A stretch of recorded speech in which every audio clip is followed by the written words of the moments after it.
ఎవరు వస్తారు? నీకు ఫ్రెండ్లోను నీకు ఫోన్ చేసిన ఫేస్బుక్లో వాళ్ళు వీళ్ళందరూ వస్తారా? వాళ్ళందరూ ఎక్కడ దాకా వస్తారు తెలుసా? అన్నా నువ్వు ఫోటో పెడితే అది పోయిందన్నా, నువ్వు హీరో అన్నా అంటే అయ్యి బాబు నాకు ఎంతమంది ఇలా అన్న వాళ్ళు ఉన్నారు, ఇలా అన్నా ఎవరు నీకు కూడా రారు. నీ భార్య మాత్రమే. అందుకే తల్లి తరువాత మళ్ళీ ఆ స్థానం ఎవరో తెలుసా? సహధర్మచరీతగా. ఈ విలువ ఎవరు తెలుసుకోవాలో తెలుసా అండి? ప్రతి భర్తకి తెలియాలి. భార్య కన్నీరు ఇంటికి మంచిది కాదు, నా జీవితానికి అస్సలు సుగమం కాదు. నా భార్యని నేను ఎప్పుడు అలా కన్నీళ్ళతో చూడకూడదు. నా భార్యని నేను ఎలా చూడాలో తెలుసా? ఎప్పుడు బొట్టుతో మంగళసూత్రంతో కలకల్లాడుతూ, ఎవరి వచ్చారా అని కలకల్లాడుతూ భార్య చేత్తో అలా మంచినీళ్ళు ఇస్తున్న రోజులు ఎన్ని రోజులు నా జీవితంలో ఉన్నాయో అన్ని రోజులు, ఆ రోజులన్నీ పండుగ రోజులు. ఆ చెయ్యి పక్కకి తప్పుకుందా నీ జీవితం ఇంకా దండగ రోజు. మీరు బాగా జ్ఞాపకం పెట్టుకోండి, మగాడు లేకపోయినా ఆడది జీవించగలదు, స్త్రీ లేకపోతే ఆ మగవాడు బ్రతకలేడు. ఇది నిజమైన సత్యం. నీకు అర్థమైందా? భార్య స్థానం ఏం చిన్నది కాదండి. అందుకే భార్యని ఎంత గౌరవించినా ఒకటి బాగా జ్ఞాపకం పెట్టుకోండి, అది ప్రేమ చేత గౌరవమే తప్ప ఈ లోకంలో వాళ్ళు అనుకున్నట్టు వీళ్ళ భార్య అంటే భయ్యనరా అసలు ఏం తప్ప అలా మాట్లాడకూడదు. ఎందుకో తెలుసా? భార్యకు అంత స్థానం ఇచ్చింది సనాతనం. భార్యకి భయపడకపోతే ఎవరికి భయపడతారు? రేపు పొద్దున్న ఏమొచ్చినా సరే కానీ అన్ని చేసే బాధ్యత ఆవిడే తీసుకుంటుంది. ఇంకా మాట్లాడితే ఒక్కొక్కసారి ఏమవుతుందో తెలుసా అండి? సంసారాన్ని నడిపించి ఎప్పుడు బయటికి వెళ్ళిన ఆడది కూడా బిడ్డల కోసం పనులు చేయడానికి బయటికి వెళ్ళాల్సి వస్తుందండి. ఇప్పుడు ఆవిడ కాకపోతే ఎవరి భయంతో ఉంటావు?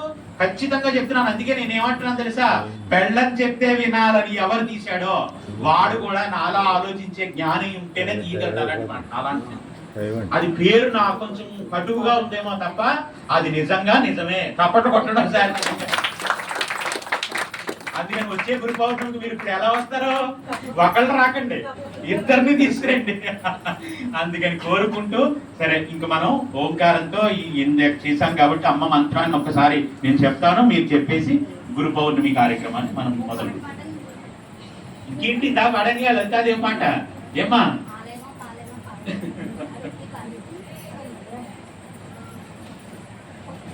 సరే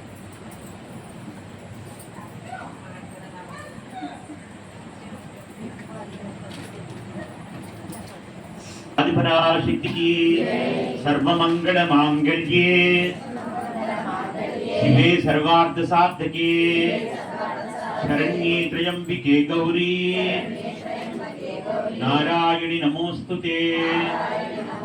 సర్వమంగళ మాంగళ్యే శివే సర్వార్థ సాధికే శరణ్యే త్రయంబికే గౌరీ నారాయణి నమోస్తుతే. సర్వమంగళ మాంగళ్యే శివే సర్వార్థ సాధికే శరణ్యే త్రయంబికే గౌరీ నారాయణి నమోస్తుతే. ప్రతిరోజు ఉదయం లేచిన వెంటనే మీ మంగళసూత్రాన్ని ఇలా చేతితో పట్టుకుని ఈ మంత్రం చదివి అప్పుడు కాలు కింద పెట్టండి. మీకు అర్థమవుతుందా? పతివ్రత లక్షణం ఇది చేశారనుకోండి, ఆయన జాతకంలో ఒకవేళ ఏదైనా అపమృత్యు గండాలు ఇబ్బందులు ఉన్నా ఈ మంత్రోచ్చరణ చేస్తే భర్తకి ఆయుష్ పెరుగుతుంది. బిడ్డలు అమ్మని అమ్మా అమ్మా అమ్మా అని పిలిస్తే ఎలా ఆయుష్ పెరుగుతుందో, మీరు ఈ మంగళసూత్రాన్ని చేతితో పట్టుకుని మీరు ఈ వైబ్రేషన్స్ మంగళసూత్రంలో ప్రవేశపెట్టండి. ఈ మంత్రం మామూలు కదండి, ఎంత గ్రహపీడలు ఉన్నా సరే కానీ తొలగతొయ్యగలిగిన పరమశక్తివంతమైన మంత్రాలలో ఈ సర్వమంగళ మాంగళ్యే శివే సర్వార్థ సార్థకే అన్న మంత్రం చాలా చాలా చాలా గొప్పది. ఈ మంత్రోచ్చరణ రాని స్త్రీ ఉండకూడదు. మీకు అర్థమైందా? ఇది చాలా ఈజీగా కనపడుతుంది, కానీ ఈ మంత్రం చేతనే భక్తకు వస్తున్న సమస్త ఖండాలని దాటేసిన మహాపతి వ్రతల చరిత్ర దేవి భాగవతంలో ఉన్నాయి కోకొల్లగా. సరే, అందుకని ఈ శ్లోకం అందరికీ వచ్చు కదా, సర్వమంగళ మాంగళ్యే. మీరు ఎప్పుడైనా జ్ఞాపకం పెట్టుకోండి, అమ్మవారు ఎవరి ఒంటి మీదకైనా వచ్చిందని వాళ్ళు ఇబ్బంది పెడుతుంటే, నేను ఇంకో మాట కూడా ఇలా అన్నానని అన్యత భావించకండి, మూఢమైన భక్తిని పెంచుకోకండి. ఒక స్థాయిలో మాట్లాడితే అసలు అమ్మవారి శరీరాల మీదకి రావడం అనేటువంటిది ఉండదు ప్రపంచం. కానీ ఒక మాట మాట్లాడతాను, ఎందుకంటే భగవద్భక్తి చేత వాళ్ళకి అది తట్టుకోలేని ఆనందాన్ని బయటికి ఎలా వ్యక్తం చేయాలో తెలియక అలా రియాక్ట్ అయ్యేవాడు కొంతమంది ఉన్నారు. అది వాళ్ళకి నిజం తప్ప మనకి మాత్రం అమ్మవారు రావడం అన్నది అబద్ధం లేదు లోపల. ఎందుకని మన శరీరా అంత పవిత్రమైనది కాదు. అమ్మ వచ్చి మన శరీరాల్లో వచ్చేసే అంత పవిత్రమైన శరీరాలు ఈ రోజులలో మన తపనలకి మన తాపత్రయాలకి లేదు. అది మహాజ్ఞాన యోగులు ఉంటారే, సమాధి స్థితిలోకి విడిపోయిన వాడు, రామకృష్ణ పరమహంస లాంటి వాడు, అలాంటి వాళ్ళకి భక్తింటి కాపురానికి వెళితే రామకృష్ణ పరమహంస వైరాగ్యాన్ని పొందేస్తే భక్తుడి జ్వరం వచ్చిందని భార్య కౌరు పెట్టారు. కాపురానికి వెళ్ళలేదు. రామకృష్ణ పరమహంస భార్య శారదాంబ ఇక్కడ ఉండిపోతే భర్త దగ్గరికి వెళ్తాను, ఆయనకి సపర్య చేస్తానని నాన్నగారికి చెప్పడానికి సిగ్గుపడిందండి. తాళి కట్టిన భర్త దగ్గరికి ఆయనకు ఒంట్లో పోలేదని కబురు తెస్తే నేను ఆయన దగ్గరికి వెళతాను నాన్న, ఆయన చూడాలని ఉందని చెప్పడానికి కూడా సిగ్గుపడిన ఆడవాళ్ళు పుట్టినటువంటి గడ్డ ఈ గడ్డ. ఇలాంటి భూమి మీద నా భర్తను నేనే ఎంచుకుంటాను, మీరెవరో సెలెక్ట్ చేయడానికి అని చెప్పే ఆడపిల్లలు పుట్టే అంత నాలెడ్జ్ వెళ్ళిపోయిందంటే ఇది దిక్కుమాలతనం కాకపోతే ఏంటండి? ఏంటి పెళ్ళైన భర్త దగ్గరికి వెళ్ళడానికి నాన్నని అడగడానికి సంకోచించింది ఆవిడ. అంటే ఎంత వినమ్రతతో ఆడవాళ్ళు ఉండేవారు మీరు ఆలోచించండి. అందుకేనండి మీరు సత్సంగ సభ్యులా కాదా అన్నది ఎక్కడ తెలుస్తుంది తెలుసా? మీ చీర చిండి ఇలా తీసుకుని ఇలా కూర్చున్నారంటే అర్థం ఏంటో తెలుసా? మీరు ఎక్కడ ఎలా ప్రవర్తించాలో తెలుసున్నవారని మీరు కూర్చున్న స్థితిని బట్టి చెప్పి మీకు అర్థం. అందుకే మీరు చూడండి, ఇప్పుడు ఎవరైనా నుంచున్నారనుకోండి, ఆవిడ బెర్రబీసినట్టు ఇలా నించింది అనుకోండి, ఆవిడ స్త్రీయే కావచ్చు, కానీ ఎప్పుడు ఆడవాళ్ళు ఇలా బయట వదిలేసి అలా నిలబడకూడదండి. అది మీ ఫంక్షన్స్ వేరైనా ఏదైనా అయితే అవ్వచ్చు ఉండొచ్చు, కానీ 10 మంది మగవాళ్ళు ఇక్కడ ఉన్నారని అనుకున్నప్పుడు మీరు అస్తమానం ఇలా కప్పుకోకర్లా, ఈ చీర చెంకి ఇలా తీసుకుని ఇలా పెట్టుకున్నా ఉండాలి. ఎందుకో తెలుసా అండి? ఇలా పెట్టుకుంటే ఏమవుతుందో తెలుసా అండి? మీరు సాంప్రదాయమైన వస్త్రాధారణ చేశారని అవతల వ్యక్తికి వెంటనే మిమ్మల్ని చూడగానే తెలిస్తే ఆయనలో ఒకవేళ ఏ వికారం మిమ్మల్ని చూసినప్పుడు ఇంకా కలగడం అనేటువంటిది. మీ బొట్టు ధారణ, మీ కట్టు, ఎదుటి వాళ్ళ వైబ్రేషన్స్ సమంజసిస్తాడు. దుర్మార్గుడు కూడా ఏం చేస్తాడో తెలుసా? ఒక్కొక్క ఆడదాన్ని చూసి చేతులెత్తి నమస్కారం చేస్తాడు. ఎందుకని? ఆవిడ చూపులు, ఆవిడ కట్టు బొట్టు, ఆవిడ నిండుతనం చూస్తే దుర్మార్గుడైన వాడు కూడా వాడి యొక్క ఆలోచనలన్నీ మారిపోతాయి. ఎందుకంటే ఆవిడ నుంచి వస్తున్న వైబ్రేషన్స్ అలాంటివి వస్తాయి. అంతే తప్ప ఇలా ఎవరందరూ చూద్దాం నాకంటే ఏంటంటే ఇలా నిలబడ్డా అంటే ధైర్యంగా ఉండడం మంచిదే, కానీ ఇలా నిలబడకూడదు. ఎందుకో తెలుసా? సనాతన ధర్మంలో ఆడదానికి ఒక గౌరవం ఉంది. ఆ గౌరవం దేని వల్ల వస్తుంది తెలుసా? మీరు తలదించుకోవడం వల్ల రాదు. మీరు కట్టుకున్న వస్త్రం, మీరు పెట్టుకున్న బొట్టు, మీ నోటిని వస్తున్న మాటని బట్టి అవతల వాడు మిమ్మల్ని ఏం కనిపెడతారు తెలుసా అండి? ఈవిడ సాంప్రదాయమైనటువంటి కుటుంబానికి చెందిన స్త్రీమూర్తి, ఈవిడ దగ్గర వేరు వేషాలు వేయడానికి కుదరదని అవతల వాడు వెనక్కేస్తాడు. దేన్ని బట్టి? మీ కట్టు బట్టి, మీ చూపు బట్టి, మీ మాట బట్టి. ఒకళ్ళు ఎవరో వచ్చి మిమ్మల్ని అల్లరి పెడుతున్నారంటే అర్థం ఏంటి తెలుసా? ఏదో తప్పు మీ నుంచి జరుగుతోందని గుర్తు. మీ అందం కాదండి అక్కడ అర్థం, మీ గుణం ససి లేదని గుర్తు. ఎవ్వరు అల్లరి పెట్టరు. ఎందుకని తెలుసా? సాంప్రదాయమైన వాళ్ళు ఏ సమయంలో వచ్చినా ఎప్పుడైనా ఎక్కడో ఊటికి నీటికి ఎక్కడో ఒకటి వికారం పొందిన వాడు ఉంటే ఉండొచ్చు తప్ప లోకంలో ఎక్కడా ఇలాంటి వాళ్ళు ఉండరు. అల్లరి పెడుతున్నారని చెప్తున్నారంటే ఎక్కడో తప్పిదం మీ దగ్గర నుంచి జరుగుతుంది. ఎందుకో తెలుసా? వినయమైన ఆడదాని దగ్గరికి రావడానికి ప్రతి మగాడికి ఎంత గొప్పోడైనా ఎంత మూర్ఖుడైనా వాడు అడుగు వేయడానికి సంకోచిస్తాడు. ఎందుకో తెలుసా అండి? మీ దగ్గర నుంచి వస్తున్న వైబ్రేషన్స్ ఎలా వస్తాయి తెలుసా? ఒక మహాశక్తిని చూస్తున్నాను నేను అన్నంత అవతల వాడికి ఆ వైబ్రేషన్స్ వెళ్ళిపోతే ఇంకా మీ దరిదాపుల్లో కూడా రావడానికి ఇష్టపడతాం. అవతల వాడి ఆలోచనలన్నీ ఎక్కడి నుంచి వస్తున్నాయి? మన ఆలోచనలు బట్టి వస్తున్నాయి. ఇదే అంటున్నాను నేను. గురువు గారిని చూసి ఇలా చూడగానే ఆ మాటే వినాలని 9 అయిపోతున్న టైం తీసుకోకుండా అలా ఆసువుగా అలా ఉండిపోయారంటే ఇంతమంది ఎందుకు అలా ఉండిపోతున్నారు అంటే నా నుంచి వస్తున్న వైబ్రేషన్స్ మిమ్మల్ని ఏం చేస్తాయి తెలుసా?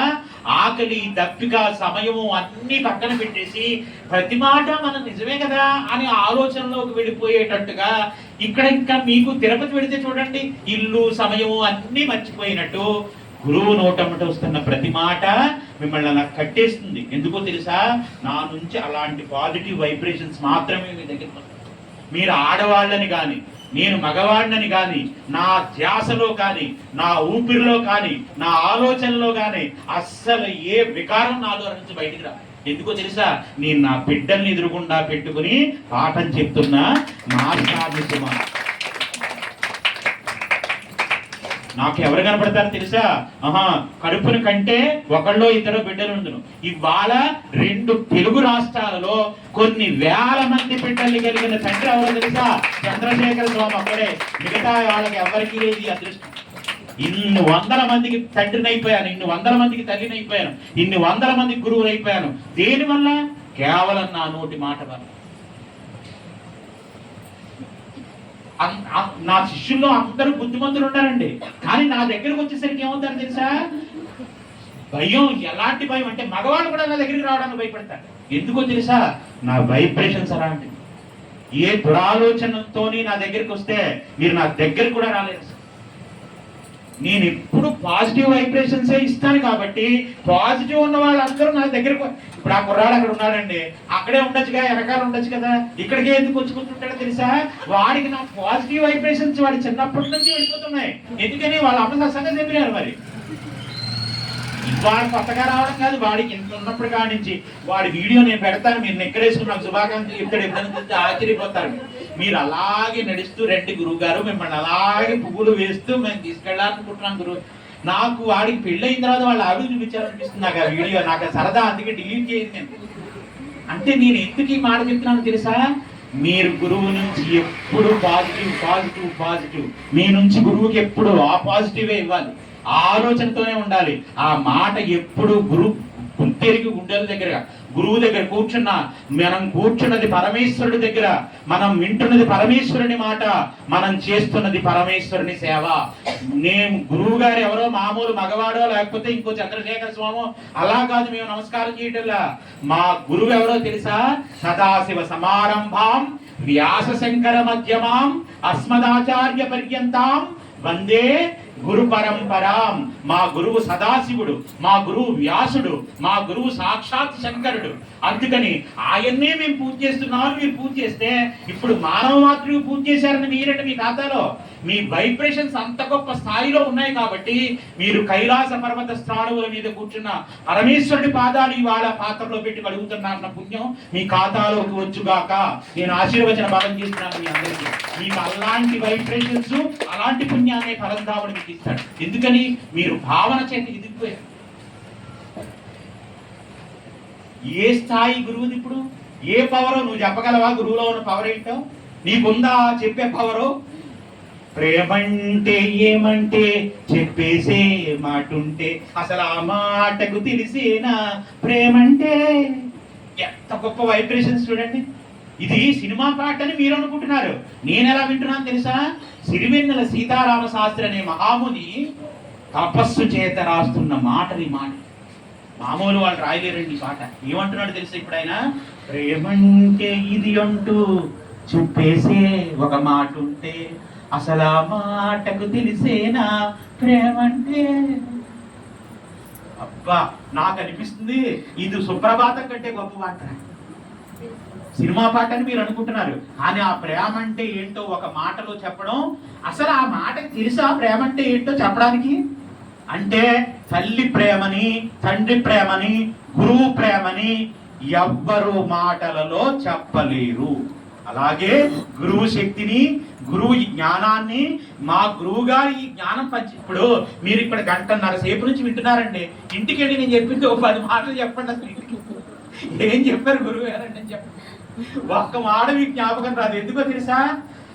నా నుంచి వైబ్రేషన్స్ తీసుకోగలరే కానీ ఆ వైబ్రేషన్స్ లోకానికి పంచి పెట్టే స్థితికి ఇంకా మీరు ఎదగాలి ఎదగాలి ఎదగాలి. ఎదిగితే అప్పుడు మీరు కూడా ఏమైపోతారో తెలుసా, పరిపూర్ణానంద స్వామి పాదం పట్టుకున్న చంద్రశేఖర స్వామి లాగా మీరు కూడా ఆ స్థాయికి, ఉన్న స్థాయి నుంచి ఉన్నత స్థాయికి ఎదిగే అంత గొప్ప వైబ్రేషన్స్ గురువు ఇవ్వగలడు. కానీ తీసుకోవడానికి నేను సిద్ధంగా ఉన్నానా లేదా, నా సాధన ఆ స్థాయికి నేను పెంచుకోగలిగానా లేదా, నాలో ఉన్న మాలిన్యాన్ని నేను అంత గొప్పగా కడుక్కోగలిగానా లేదా, దేనివల్ల?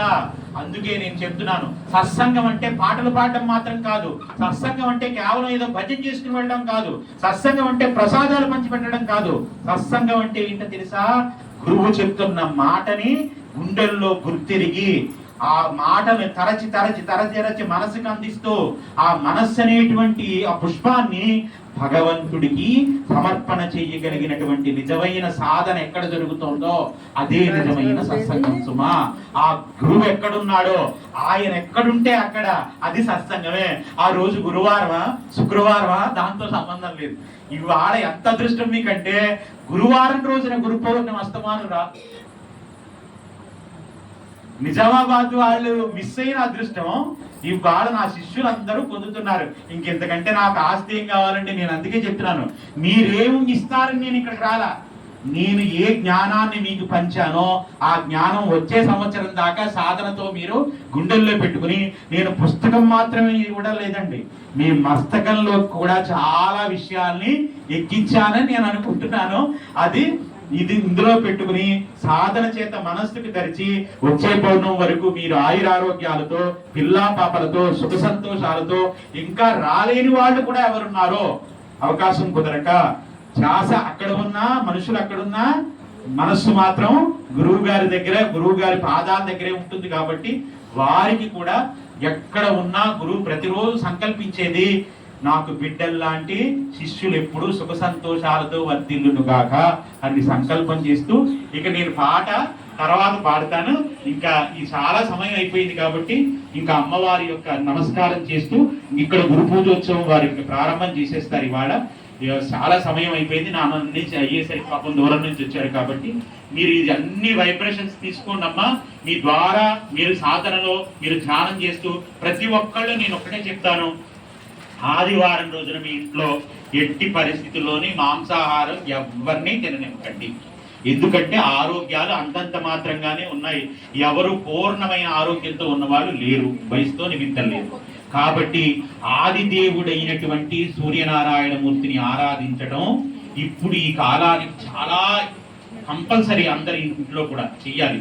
ఆ సాధన కోసమని మీరు ఒకవేళ తినే అలవాటు ఉంటే మానమని నేను చెప్పను, కానీ ఇంకే రోజన్నా పెట్టుకోండి, అది వేరే విషయం. కానీ మానడం మానకపోవడం మీ విషయం సుమా, నేనేం చెప్పట్లేదు. ఈ విషయాన్ని పక్కన పెట్టేసండి. ఆదివారం మాత్రం ఎట్టి పరిస్థితుల్లోని వండమని కూడా ఆడవాళ్ళని ఇబ్బంది పెట్టకండి దయచేసి, ఇక్కడికి వచ్చిన మగవాళ్ళు ఎవరైనా ఉంటే కనుక. ఎందుకంటే అది ముట్టుకున్న మహాపాపమే. అమీషం మధుపానంచ ఎక్కరో తిరవిద్ధినే సప్త జన్మ భవో ద్రోగి జన్మ జన్మ దరిద్రత స్త్రీ తైల మధు మాంసాని యస్సజ్జంతుర విద్ధినే నవ్యాధి శోక దారిద్రం సూర్యలోకం సగచ్చతి. చదువుతున్నారా పద్యం, సూర్యాష్టకం. ఏం చదివినా పర్వాలేదు, గురువు గారు గురువు గారు గురువు గారు గురువు అని నదులు దాటేసిన శిష్యుల్లాగా నా శిష్యులు ఎలాంటి వాళ్ళో తెలుసా? ఒకవేళ వాళ్ళు ఏం చదువుకున్నారో ఎంత అర్థమైందో కాదు, వాళ్ళకి ఎప్పుడు నోటప్పుడు వచ్చే మాట మాత్రం దేవుడిని స్మరిస్తారో లేదో నాకు తెలియదు, కానీ ప్రతిసారి గురువు గారు గురువు గారు గురువు ఆ మాట మాత్రం నాకు, ఆ వైబ్రేషన్స్ వాళ్ళు చూస్తేనే నాకు తెలిసిపోతుంది. పతివ్రత అన్న మాట భర్త చెప్పాలి, కానీ గురువ్రతలు మాత్రం నా శిష్యులని మాత్రం నేనే చెప్పేస్తున్నాను మీ అందరికీ సర్టిఫికెట్. కాబట్టి గురువ్రతలే నా శిష్యులు కాబట్టి ఆ నమ్మకమే మీకు శ్రీరామ రక్షా కవచమై మిమ్మల్ని కాపాడుతుందని మరొక్కసారి మీకు ధైర్యం చెప్తూ, గురు పౌర్ణమికి గురువులు ఎంతమంది ఉన్నారో ఎందరో మహానుభావులు, అందరి గురువులకి నమస్కారములు. ఇందులో ఒక గురువుని కూడా మనం వదిలిపెట్టలేదు, అందరికీ నమస్కారం చేస్తున్నాం. ఎవరెవరు మనకి జ్ఞానం చెప్తున్నారో, దత్తాత్రేయుడు చెప్పాడు కదా 24 మంది గురువులు అన్నారు. కాదు నేను 30 మందిని చూశానన్నారు. ఎందుకని? లోకంలో తీసుకుంటే ప్రతి చోట గురుత్వమే కనపడుతుంది. ఈ లోకంలో వస్తున్న ప్రతి వస్తువు నీ జీవిత గమ్యాన్ని నువ్వు తెలుసుకోమని చెప్తుంది. కాకి కావు కావుమన్నా జీవిత గమ్యమే అని చెప్పిన మహానుభావులు పుట్టిన గడ్డ ఇది కదా, ఏది శాశ్వతం కావు కావు కావు కావు కావు అంట, అంత గొప్పది కాబట్టి. సరే ఓం. సరే, ఇప్పుడు పరిపూర్ణానంద స్వామి వారి యొక్క పాద పద్మాలు నేను ధ్యానిస్తూ ఉంటాను, మీరు పాట పాడండి అమ్మా. వారు అమ్మ పూజకు కావలసిన ఏమైతే ఉన్నాయో వాళ్ళు మీరు దగ్గరికి తెచ్చేసుకుంటే, ఎవరైతే దంపత సమేతంగా వచ్చారో వాళ్ళు ముందు వచ్చి ఇక్కడ ఒకళ్ళ తర్వాత ఒకళ్ళు పాదాలు కడగండి, ఒకళ్ళు దండ వేయండి, ఒకళ్ళు ఈ సాలువ వేయండి, ఒకళ్ళు అలాగా పంచుకోండి. అందరూ అన్ని చేయాలని మాత్రం తాపత్రయపడి సమయాన్ని వృధా చేయకండి. ఎవరు ఏం చేసినా అన్ని గురు శిష్యులే.